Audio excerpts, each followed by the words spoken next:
થરા ખાડિયામાં ભારે વરસાદમાં પણ રંગેચંગે શ્રી કૃષ્ણ જન્માષ્ટમી પર્વની ઉજવણી કરવામાં આવી।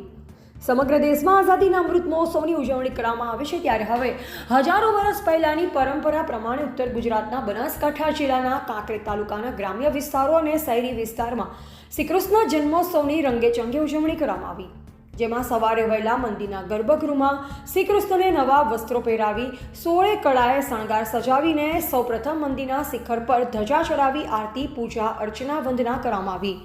ત્યારબાદ નંદ ઘેર આનંદ ભયો, જય કનૈયા લાલકીના નાદથી ગુંજી ઉઠ્યું અને સમગ્ર વાતાવરણ ભક્તિમય બન્યું હતું, જેમાં રાત્રે ભજન અને રાસ ગરબાની રમઝટ બોલાવી, જેમાં પારણામમના દિવસે મટકી ફોડ કાર્યક્રમ યોજાયો હતો અને શ્રદ્ધાળુઓ ભાવ ભક્તિપૂર્વક દર્શન કરી ધન્યતા અનુભવી અને ગામના ભોજનદાતાઓ તરફથી 18 આલમના શ્રદ્ધાળુઓને પ્રેમથી ભોજન પ્રસાદ પીરસ્યો અને પવિત્ર શ્રાવણ માસની 8મ અને ચોથા સોમવારે ભગવાન શ્રી કૃષ્ણના જન્મદિવસની ઉજવણી કરવામાં આવી, જેમાં ગામની બહેન, બેટી અને મહિલાઓ દેશી ઢોલના તાલે ગરબે ઘૂમી ભક્તિભાવપૂર્વક શ્રી કૃષ્ણ જન્માષ્ટમી પર્વની રંગેચંગે ઉજવણી કરી।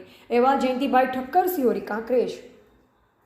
ગામમાં રામજી મંદિર ખાતે કૃષ્ણ જન્માષ્ટમીનો ઉત્સવ ગ્રામજનો અને ભક્તજનોની સાથ સહકારથી બહુ સારી રીતે ઉજવાયો છે।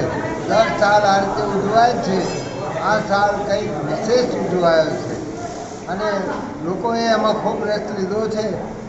આમાં જે યુવાન છોકરાઓએ જે કામ કર્યું છે એમને ખૂબ ખૂબ ધન્યવાદ ગ્રામજનોનો અને આ મહોત્સવની ઉજવણીમાં સાથ સહકાર આપનારનો સૌનો આભાર।